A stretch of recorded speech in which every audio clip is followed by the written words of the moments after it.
Hari-hari ini Allah Subhanahu wa taala berikan kita dengan ujian-ujian berupa hujan. Allah berikan kita musibah, pertanda-pertanda kebaikan lewat jalur musibah yang kadang-kadang hanya Allah lah yang tahu kebaikan di baliknya. Terkadang seseorang mengeluh tentang banjir, tetapi itu baik baginya. Kadang-kadang kita mengeluh tentang hujan, tetapi Allah yang lebih tahu bahwa itu lebih baik bagi kita. Maka seorang muslim haram hukumnya mencela hujan. Bukan hujan yang menjadi permasalahan kita. Hujan adalah sumber keberkahan yang Allah turunkan. Allah pilih bulan-bulan tertentu untuk turunkan hujan.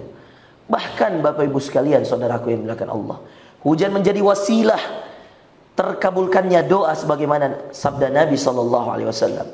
Ad-du'a, doa seseorang inda nuzulil ghaith atau inda nuzulil matar, ketika hujan itu turun, maka itu adalah doa yang mustajab. Berhentilah mencela hanya gara-gara banjir yang terjadi di rumah-rumah kita. Bukan solusi mencela hujan, saudara sekalian. Bukankah Nabi sambil mengangkat kedua tangannya lalu mengatakan Allahumma aghithna, Allahumma aghithna, ya Allah turunkan hujan ya Allah. Turunkan hujan ya Allah. Namun di saat yang sama juga Nabi mengajarkan kita doa agar hujan itu menjadi hujan yang bermanfaat. Allahumma sayyiban nafi'an. Ini adalah sunnah di antara sunnah yang harus kita baca ketika hujan itu turun. Allahumma ya Allah sayyiban nafi'an. Jadikanlah hujan ini hujan yang penuh dengan manfaat. Karena hujan dasarnya adalah cara Allah untuk memberikan kepada setiap hamba rahmatnya. Allah turunkan dari langitnya air untuk kemudian menjadi keberkahan. Dalam surah Nuh, ketika kemudian Nabi Nuh memberitahukan kepada kaumnya agar banyak beristighfar, banyak bertaubat pada Allah, agar Allah bukakan pintu langit dan turunkan hujan. Kata Allah lewat lisan Nabi Nuh, "Faqultu astaghfiru rabbakum." Banyak-banyak kalian beristighfar pada Tuhan kalian. Innahu kana ghaffara, karena Allah Tuhan kalian Maha mengampuni dosa-dosa kalian. Yursilis sama, kata Nabi Nuh kepada kaumnya, dengan banyak istighfar. Yursilis sama, Allah buka pintu-pintu langit. Alaikum midrara, lalu diturunkan kepada kalian hujan yang bermanfaat untuk kalian. Maka saudaraku yang dimuliakan Allah, banjir yang terjadi adalah musibah bagi seseorang, tetapi bukan berarti dia berhak mencela hujannya. Bukan berarti dia berhak mencela Rabb yang menurunkan hujan. Banyaklah berdoa pada Allah. Jadikan hujan ini wasilah agar doa-doa Anda dikabulkan oleh Allah. Banyaklah beristighfar sebagaimana Nabi Nuh memberitahukan kepada kaumnya agar hujan itu menjadi hujan yang manfaat. Saya sangat sedih ketika kemudian ada yang mengupload status mengkorelasikan antara banjir yang terjadi di rumahnya dengan hujan. Ini gara-gara hujan. Subhanallah. Kata-kata yang tidak boleh keluar dari lisan seorang muslim. Kata-kata yang tidak boleh lagi menjadi dalil, menjadi pembenaran bahwa hujanlah yang membuat kita sengsara dengan banjir ini. Tidak, saudara sekalian. Bahkan Allah mengatakan asa an takrahu syai'an wa huwa khairul lakum. Boleh jadi kamu membenci sesuatu yang terjadi, wa huwa khairul lakum, padahal itu baik bagi kalian. Apalagi warga di sini, dia ketat sekali, dekat sekali dengan Petarani yang kalau sekali hujan langsung banjir. Apakah kemudian kita protes dengan menyalahkan hujannya? Tidak. Apakah kemudian kita menyalahkan Rabbnya? Tidak. Bayangkan saudara sekalian, ada sunnah yang dinamakan dengan sunnah al-istisqa, sunnah meminta hujan. Dan ada sunnah berdoa ketika turun hujan. Dan ada sunnah janji Rasulullah bahwa orang yang berdoa, menyebut hajatnya, minta agar masalahnya diselesaikan, minta agar jodohnya dimudahkan, utangnya dilunasi oleh Allah, minta agar anaknya dijadikan anak yang saleh, itu inda nuzulil matar, ketika bersamaan dia mengangkat tangannya pada saat turunnya hujan, maka itu akan diijabah oleh Allah. Ini janji Nabi SAW. Daripada kita mengeluh, saudara sekalian, daripada hati tidak lapang, mending syukuri setiap cuaca yang Allah berikan. Ketika panas, ketika hujan, itu semua datang dari Allah. Saya baru tiba dari Kendari. Di Kendari baik-baik saja. Mendekati Sulawesi Selatan, kapal pesawat mulai goyang. Udara mulai tidak baik. Cuaca mulai tidak baik. Apakah mungkin karena dosa-dosa anak-anak Adam, anak-anak cucu Adam yang berada di Sulawesi Selatan? Apakah karena uang palsu yang kemudian diedarkan? Apakah sudah terlalu banyak dosa yang dilakukan sehingga kemudian Allah marah pada satu tempat? Ingat saudara sekalian, Allah berfirman, dengarkan baik-baik, ayatnya dalam surah Asy-Syura ayat 30. Kata Allah dalam surah Asy-Syura ayat 30, ma asabakum min musibah, tidak ada musibah yang menimpa kalian, fabima kasabat aydikum, kecuali dosa itu, kecuali musibah itu karena dosa yang dikerjakan oleh tangan-tangan kalian. Wa ya'fu an katsir, dan Allah memaafkan banyak sekali di antara kalian. Sungguh-sungguhlah mendengarkan khutbah ini, karena khutbah ini saya sampaikan dengan keadaan yang ada hari ini. Kita bersedih saudara sekalian. Ada banyak orang yang sudah punya rezeki, tetapi mengharamkan segala cara untuk mendapatkan rezeki yang banyak. Tamaknya dia dengan harta, dia memalsukan uang ini. Ini adalah musibah besar saudara sekalian. Dan dia sudah punya jabatan, di saat yang sama banyak orang yang tidak punya satu suap nasi pun untuk dirinya dan keluarganya. Apa yang kemudian diinginkan oleh manusia ini? Apakah dia mengira dunia itu terlalu luas untuk kemudian dicari begitu dahsyat sampai menghalalkan segala cara? Tidakkah dia ingat hadis Nabi, kata Rasulullah SAW, tidaklah dunia di sisi Allah dibandingkan akhiratnya kecuali seperti kalian melihat lautan yang luas, lalu masukkan jari-jari kalian, lalu angkat jari-jari itu, apa yang menetes dari setiap jari ini, itulah dunia untuk kalian. Begitu sedikit saudara sekalian.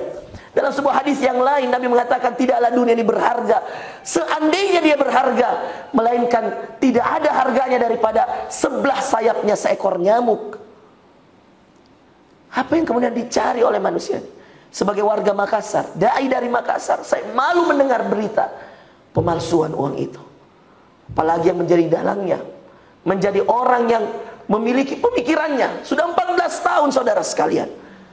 Apakah ini menjadi sebab bahwa subhanallah musibah yang terjadi dengan rakyat-rakyat kita yang miskin, yang rumahnya sudah kecil, tertimpa banjir? Apakah ini gara-gara dosa sebahagian kita? Dan itu terjadi betul. Makanya Nabi SAW mencela baik-baik orang-orang yang menggampang-gampangkan dosa. Nabi marah dengan orang yang menggampang-gampangkan dosa, karena dosa itu mendatangkan musibah dan azab. Dan azab itu kalau datang semuanya ikut kena. Itulah kenapa Allah mengatakan ta'muruna bil ma'ruf wa tanhauna 'anil munkar. Penting menyeru pada kebaikan, larang orang buat maksiat. Memang kamu yang zina, memang kamu yang minum khamar, tapi kalau musibah datang kita semua kena. Itu rumus dari Allah saudara sekalian. Maka na'udzubillah, apa yang terjadi hari ini di Makassar bukan hal yang harus kita tinggal diamkan. Jaga anak kita, jaga keluarga kita, agar kemudian kita menjadi hamba yang taat. Hiduplah sehat, tapi tidak hanya sehat, bukan hanya sepeda, bukan hanya lari pagi, sholat subuhnya jaga. Bukan hanya nge-gym, bukan hanya memperbagus otot, tetapi menggunakan otot itu untuk kebaikan, menggunakannya untuk ruku dan sujud, menggunakan untuk taat di jalan Allah, mengangkat beras untuk anak yatim, mengangkat makanan, minuman untuk mereka. Latih diri kita, tidak hanya sehat, tetapi ada taat. Sami'na wa ata'na. Kata Nabi, sami'na wa ata'na, kami dengar dan kami taat. Bukan hanya menjadi manusia yang sehat agar kemudian Anda panjang umur. Bukan saudara sekalian. Definisi panjang umur itu keberkahan dari umur itu. Karena sehebat apapun Anda berusaha, umur Anda sudah ditakar, sudah ada di lauh mahfud berapa usia Anda. Bukankah kita diberitahukan bahwa baru-baru saja salah seorang pemimpin Kakanwil kita di Kementerian Agama meninggal saudara sekalian. Tidak ada sakitnya, habis minum kopi, habis nongkrong. Ini menjadi berita yang harus kita introspeksi diri kita semua, bahwa kematian bisa datang bahkan ketika Anda sedang ngopi, ngerumpi, ngobrol di tempat-tempat yang kemudian Anda katakan ini tempat ngopi saya. Ajal bisa datang menjemput saudara sekalian. Seorang dosen di UIN Alauddin Makassar meninggal ketika dia sedang mengisi kultum zuhur di Masjid Baitur Rahman Panaikan beberapa tahun yang lalu. Sambil mengisi kultum, sambil dia meninggal. Apakah kemudian kita tidak sadar bahwa nyawa kita, ajal kita itu sudah berada pada depan kita? Maka kalau kita hanya sehat tanpa taat, rasa-rasanya kurang. Kalau hanya taat tanpa manfaat, rasa-rasanya juga kurang. Maka marilah menjadi hamba yang sudahlah kita sehat. Karena itu perintah sebagaimana kata Nabi, al-mu'minul qawi, mukmin yang kuat, ahabbu khairun wa ahabbu ilallah, lebih baik dan lebih dicintai Allah, minal mu'minid dhaif, daripada mukmin yang lemah. Dan ini menjadi bukti bahwa kita harus kuat, kita harus sehat. Karena kalau kita kuat dan sehat, maka kita akan lebih baik di hadapan Allah dan lebih dicintai oleh Allah. Tetapi itu tidak cukup, saudara sekalian. Perlu taat, perlu dipakai tahajud, perlu dipakai ruku, perlu dipakai sholat duha, perlu dipakai tangan ini untuk menolong anak yatim. Kapan terakhir Anda ke panti asuhan? Ingat, apakah tiap hari ke tempat gym? Apakah tiap hari goes membuat Anda sehat dan taat? Tidak juga. Kadang-kadang Anda perlu datangkan sehat Anda untuk sebuah ketaatan. Pakailah sepeda itu untuk mengunjungi tempat-tempat panti asuhan. Pakailah kaki ini untuk berlari, mengantarkan beras, mengantarkan makanan, lauk pauk, sarapan pagi untuk anak-anak yatim fuqara. Berapa yang Anda bisa luangkan sehari? Luangkanlah. Berikan kepada mereka. Agar itu menjadi amal jariah yang kalau Anda wafat dan masuk ke dalam kuburan, itu menjadi hisab jariah kita yang terus menerus. Barakallahu li wa lakum fil Qur'anil azim wa nafa'ni wa iyyakum bima fihi minal ayati wa dzikril hakim.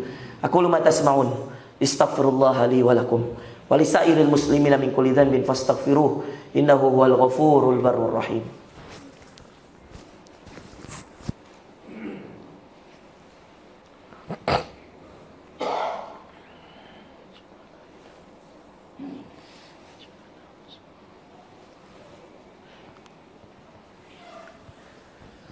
Alhamdulillahi wahdah wassalatu wassalamu ala man la nabiyya ba'dah, amma ba'd.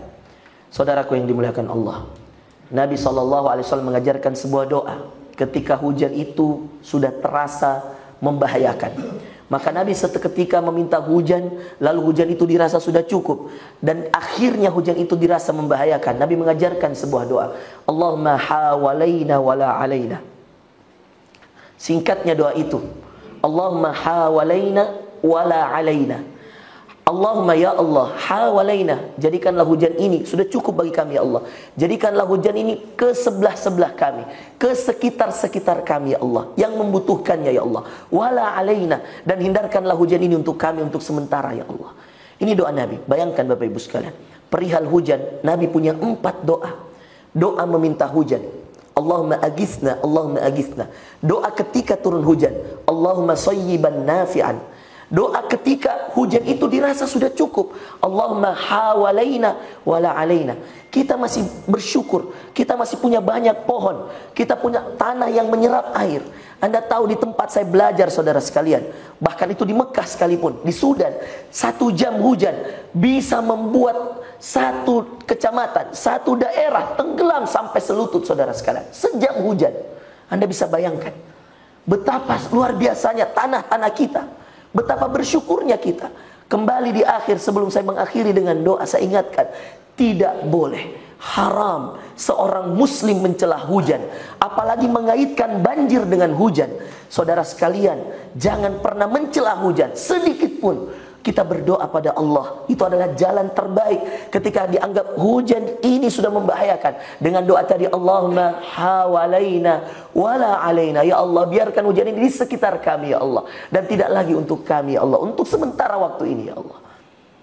Karena ketahuilah saudara sekalian, Allah paling marah, Allah paling murka dengan orang yang mencela tindakannya. Siapa yang menurunkan hujan? Allah Rabbul Alamin. Allah berfirman dalam surah Luqman di ayat terakhir, hanya ada 5 hal yang bahkan Rasulullah tidak bisa ikut campur, bahkan Jibril tidak bisa ikut campur, mutlak milik Allah. Dan 5 hal inilah yang dinamakan dengan mafatihul ghaib, kunci-kunci ilmu ghaib yang hanya Allah yang tahu. 5 hal itu saudara sekalian, innallaha indahu ilmus sa'ah, ada pada akhir ayat di surah Luqman. Kata Allah, hanya Allah yang tahu ilmu tentang kiamat.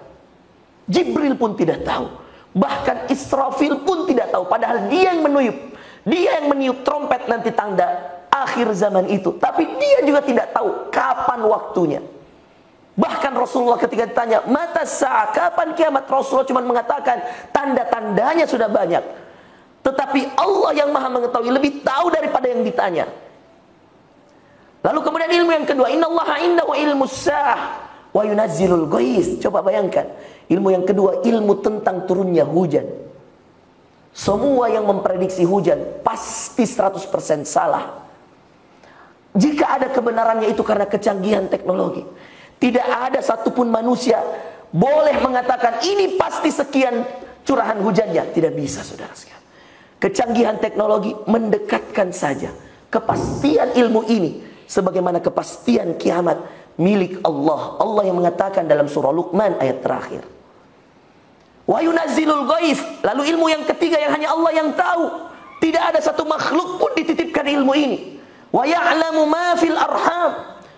Dan hanya Allah yang tahu apa yang berada di dalam janinnya, di dalam rahimnya ibu-ibu yang sedang mengandung. Ya'lamu ma fil arham, makanya dinamakan rahim karena dia dari bahasa Arab arham. Arham itu rahim ibu yang sedang mengandung. Ilmu ini hanya Allah yang tahu. Para spesialis objin sekalipun mendekatkan saja dengan ilmu pengetahuan, dengan kecanggihan teknologi, tetapi mutlaknya hanya milik Allah, saudara sekalian. Ya'lamu ma fil arham. Lalu ilmu yang keempat, wa ma tadri nafsun madza taksibu ghadan. Seperti yang kami tadi sampaikan, tidak ada seseorang yang bisa mengetahui apa yang terjadi di hari esok. Ilmu hari esok adalah ilmu milik Allah. Ilmu sebentar malam, ilmu yang belum terjadi kata para ulama, itu ilmu milik Allah. Maka semua orang yang berjanji katakan insya Allah. Karena itu adalah bukti bahwa bukan kita yang menentukan. Anda menjanji seseorang, katakan insya Allah. Insya Allah, jika Allah berkehendak. Katakan, bahkan sesuatu yang sangat berbahaya ketika seseorang memastikan sesuatu dan dia lupa mengucapkan insya Allah. Maka ini penting karena ilmu tentang hari esok adalah ilmu milik Allah. Dan yang terakhir, dan yang menutup khutbah kita hari ini, wa ma tadri nafsum madza taksibu ghadan wa ma tadri nafsum bi ayyi ardin tamut. Ilmu yang kelima adalah ilmu tentang kematian. Hanya Allah yang tahu. Hanya Allah yang memiliki hak untuk mengetahui di mana, kapan, bagaimana seseorang akan mati. Itulah kenapa orang soleh jangan sombong, karena Anda tidak tahu bagaimana Anda mati. Dan jangan pernah hinakan orang yang baru hijrah, orang yang baru bertaubat, karena bisa jadi matinya husnul khatimah. Semua milik Allah. Wanita penzina memberikan seekor anjing air, Allah ampuni dosa-dosanya. Hadis Bukhari, pembunuh 100 nyawa, Allah ampuni dosa-dosanya dalam perjalanan taubatnya. Itulah kehidupan, saudara sekalian. Yang saleh jangan merasa saleh, dan yang sudah terlanjur punya dosa segera bertaubat, kembali pada Allah. Allah membuka pintu taubat itu seluas-luasnya. Jangan ada kata saya sudah terlanjur hancur Ustaz, saya sudah terlanjur kotor Ustaz. Tidak ada, saudara sekalian. Kata Nabi SAW, innallaha yaqbalu taubata abdi. Allah pasti menerima taubat seorang hamba malam yugorgir, selama nyawanya belum sampai di kerongkongannya. Dan Anda tahu proses pencabutan nyawa itu dari ujung kuku kaki hingga ke ubun-ubun. Selama belum sampai di kerongkongan, saudara sekalian, pintu taubat itu masih terbuka. Dalam hadis yang lain, selama matahari masih terbit dari timur, kata Nabi, maka masih ada kesempatan untuk bertaubat. Mari kita bertobat pada Allah, memohon istighfar, memohon ampun pada Allah, bertobat, mengingat dosa-dosa kita. Bisa jadi banjir yang mengenai orang-orang miskin, banjir yang mengenai saudara-saudara kita yang butuh, itu karena dosa-dosa sebagian orang kaya di antara kita. Maka kita beristighfar, minta ampun, bertaubat. Bisa jadi musibah yang terjadi di kota kita, Makassar, provinsi kita, Sulawesi Selatan, cuaca yang tidak kunjung baik, keadaan yang tidak kunjung stabil, itu dikarenakan dosa sebahagian kita. Mari kita semua beristighfar dan bertobat pada Allah. Kata Rasulullah, saya bertobat pada Allah, beristighfar pada Allah sehari minimal 70 kali. Perbanyak istighfar kita, karena itu adalah sumber keberkahan kita. Terakhir kita doakan saudara-saudara kita di Gaza. Semoga Allah Subhanahu wa taala memberikan kepada mereka kekuatan, keimanan, sabat, istiqamah dalam menghadapi musuh-musuhnya, dalam menghadapi musuh-musuh Allah. Dan kita berdoa agar mereka yang sudah meninggal dalam keadaan perang, Allah kabulkan segala hajat mereka, Allah ampuni segala dosa mereka, dan Allah catatkan mereka sebagai orang yang mati dalam keadaan mati syahid. Allahumma ighfir lil muslimina wal muslimat wal mu'minina wal mu'minat al ahya'i minhum wal amwat innaka sami'un qaribun mujibu da'wat ya qadhiyal hajat. Allahumma ya Allah, inna nas'aluka rizqan halalan tayyiban mubarakan wa anta khairur raziqin. Allahumma inna nas'aluka rizqan halalan tayyiban mubarakan wa anta khairur raziqin. Allahumma ighfir lana wa liwalidina warhamhum kama rabbawna shighara. اللهم انصر إخواننا المستضعفين في فلسطين اللهم انصر إخواننا المستضعفين في غزة اللهم انصر إخواننا المستضعفين المجاهدين في سوريا وفي العراق وفي أفغانستان وفي الشيشان وفي بورما وفي كل مكان اللهم أعز الإسلام والمسلمين وأذل الشرك والمشركين أعداءك أعداء الدين اللهم عليك باليهود الغاصبين اللهم عليك بهم فإنهم لا يعجزونك اللهم عليك باليهود الغاصبين اللهم عليك بهم فإنهم لا يعجزونك. Ya Allah, kami minta di saat turunnya hujan ini, ya Allah, kami minta kepadamu, ya Allah, jadikanlah hujan ini hujan yang penuh manfaat dan keberkahan, ya Allah. Jika ada di antara hujan ini, ya Allah, yang membahayakan sebahagian saudara kami, ya Allah, titipkanlah, berikanlah hujan-hujanmu ini, ya Allah, yang penuh dengan rahmatmu, penuh dengan kasih sayangmu kepada saudara-saudara kami yang membutuhkannya, ya Allah.